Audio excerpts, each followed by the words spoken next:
یہ قانون عورت کے لیے ہی بنایا گیا ہے۔ عورت کی آسانی دیکھیے اس کے اندر کتنی ہے۔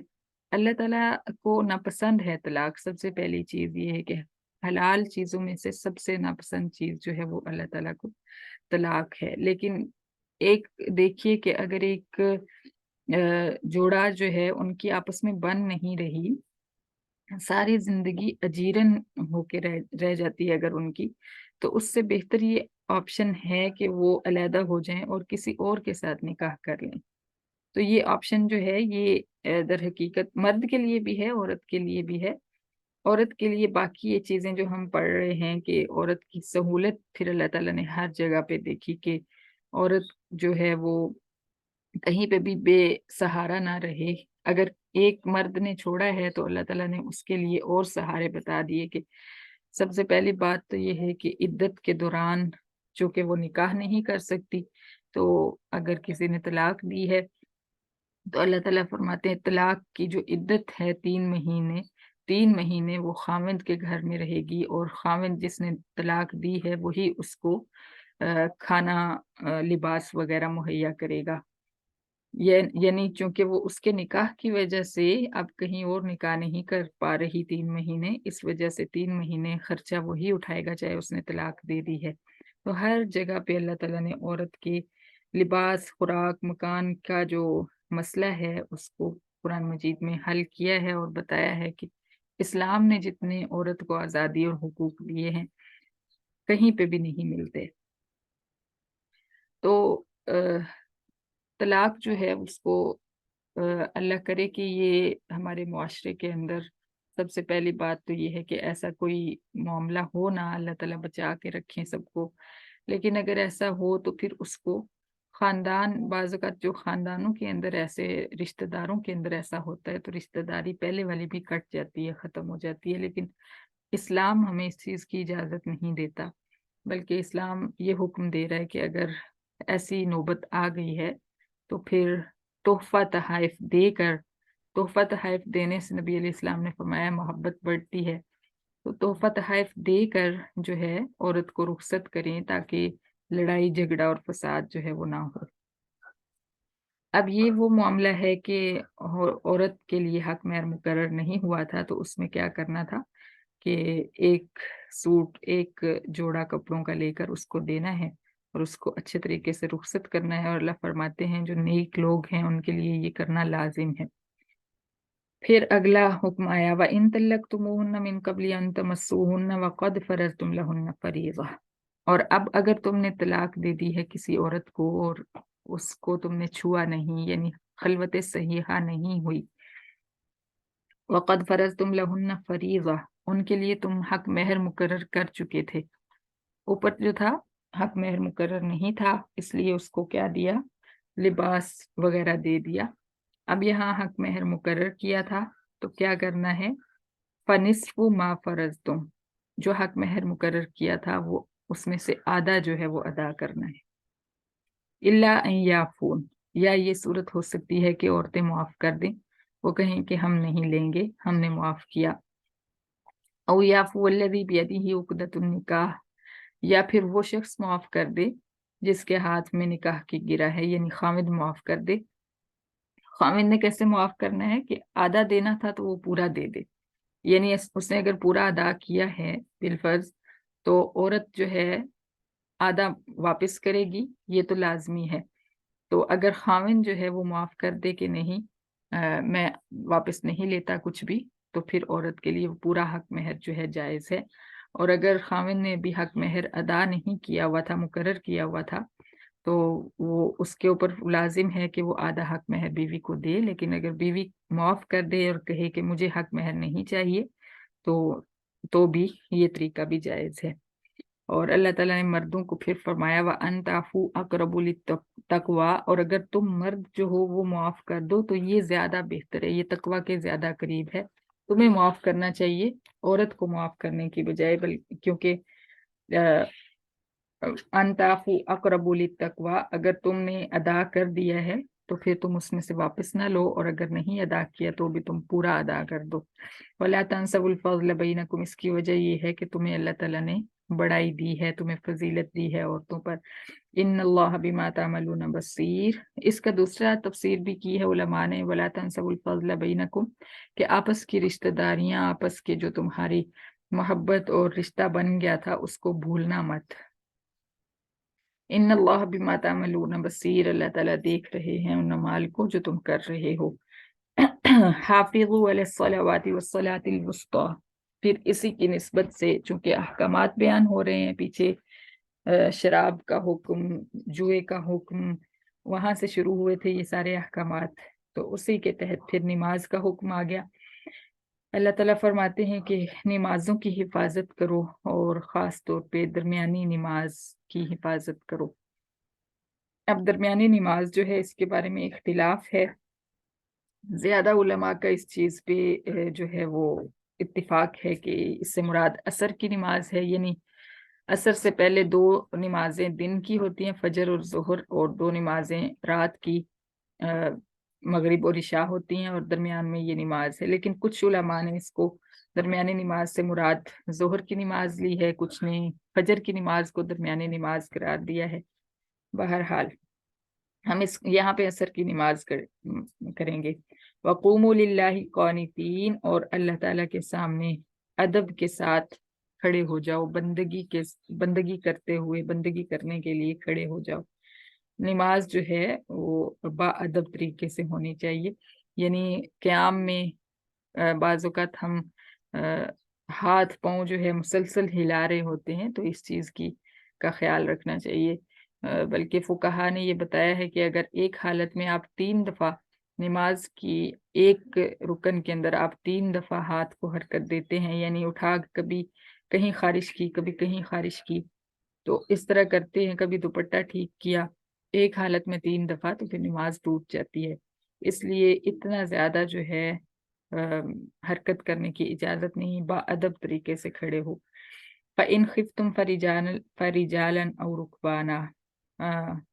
خوف کی حالت میں، جنگ کی حالت میں نماز پڑھنے کا طریقہ اللہ تعالیٰ نے بتایا کہ اگر تم خوف کی حالت میں ہو تو پھر کھڑے کھڑے نماز پڑھ لو، رکوع اور سجدہ کرنے میں اگر تمہیں اس بات کا ڈر ہے کہ دشمن حملہ کر دے گا،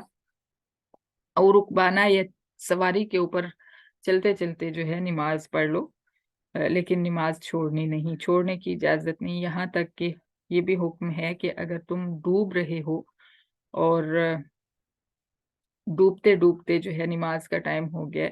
تو تم نے نماز نہیں چھوڑنی، بلکہ وہاں ہی نماز کی نیت کر لو۔ اور عورت کے لیے یہ حکم ہے کہ اگر اس کی بچے کی پیدائش کا وقت ہے اور بالکل آخری وقت ہے اور نماز کا ٹائم آ گیا ہے، ابھی بچہ پیدا نہیں ہوا، تو اس وقت بھی اس کو نماز پڑھنے کا حکم ہے، اجازت نہیں ہے کہ وہ آخری نماز بھی چھوڑے۔ فَإِذَا أَمِنْتُمْ فَاذْكُرُوا اللَّهَ كَمَا عَلَّمَكُم مَّا لَمْ تَكُونُوا تَعْلَمُونَ، پھر فرمایا کہ جب خوف ختم ہو جائے تو پھر تم اسی طریقے سے نمازیں پڑھو جو تمہیں اللہ تعالیٰ نے سکھایا ہے، جو اس سے پہلے تم جانتے نہیں تھے۔ وَالَّذِينَ يَتَوَفَّوْنَ مِنكُمْ وَيَذَرُونَ أَزْوَاجًا، اب دوبارہ سے بیوہ کی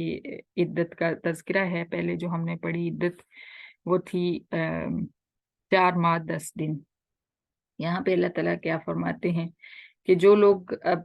فوت ہو جاتے ہیں تم میں سے اور اپنی بیویاں پیچھے چھوڑ جاتے ہیں، وصیۃ لازواجہم متاعا الی الحول غیر اخراج، ان کو یہ حکم ہے کہ وہ اپنے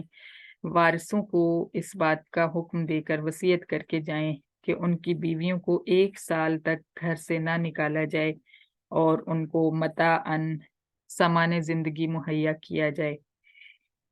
اب پیچھے جو حکم تھا 4 مہینے 10 دن، وہ لازم حکم ہے، واجب عدت ہے، اور یہ جو عدت یہاں پہ 1 سال بیان ہو رہی ہے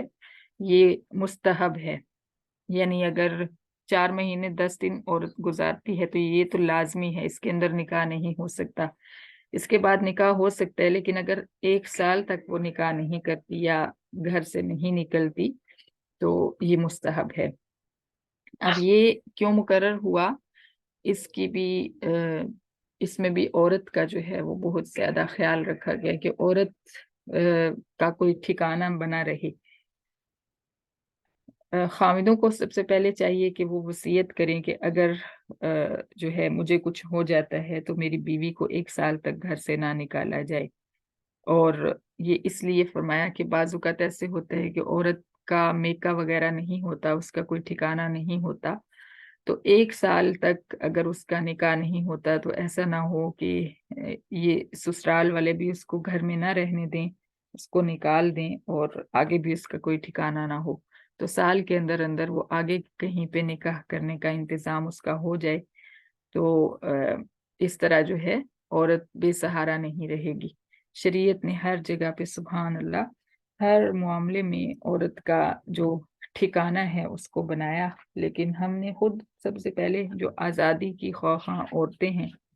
انہوں نے خود یہ ٹھکانے خراب کیے، اور پھر معاشرے نے بھی کوئی ٹھکانہ نہیں رہنے دیا عورت کا۔ تو 7 مہینے اور 10 دن یہ جو اوپر زائد ہیں،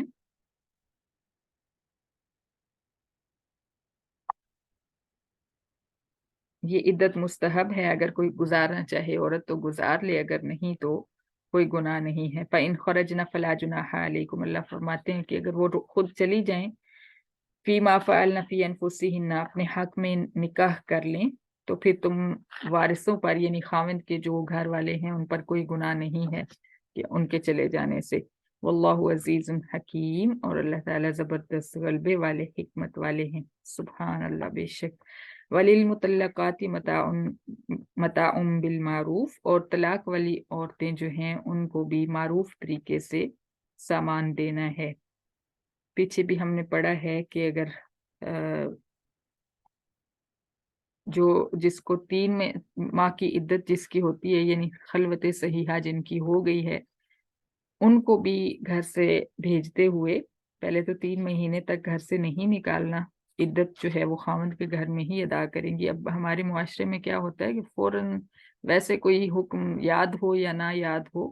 اس معاملے میں فوراً نکال کے اس کو دیوار سے باہر کر دیا جاتا ہے، دروازے سے باہر کر دیا جاتا ہے۔ تو اللہ تعالیٰ کیا فرما رہے ہیں، 3 مہینے خاوند کے گھر کے اندر رہ کر وہ عدت پوری کرے گی، اور اس 3 مہینوں کے اندر خاوند جو ہے اس کا خرچہ اٹھائے گا، اور رخصت کرتے ہوئے بھی اس کو لباس وغیرہ لے کر دے کر رخصت کرے گا۔ حقاً علی المتقین، یہ لازمی حکم ہے، ایسا نہیں کہ جس کا دل کیا کر لیا، جس کا دل نہ کیا تو وہ نہ کرے، ایسا نہیں ہے، لازم ہے، لیکن ان لوگوں کے لیے جو اللہ سے ڈرنے والے ہیں۔ كذلك يبين الله لكم آیاتہ لعلکم تعقلون، اسی طرح اللہ تعالیٰ تمہارے لیے اپنے احکامات بیان کرتے ہیں تاکہ تم سمجھو۔ صدق اللہ العظیم، صدق اللہ، صدق اللہ۔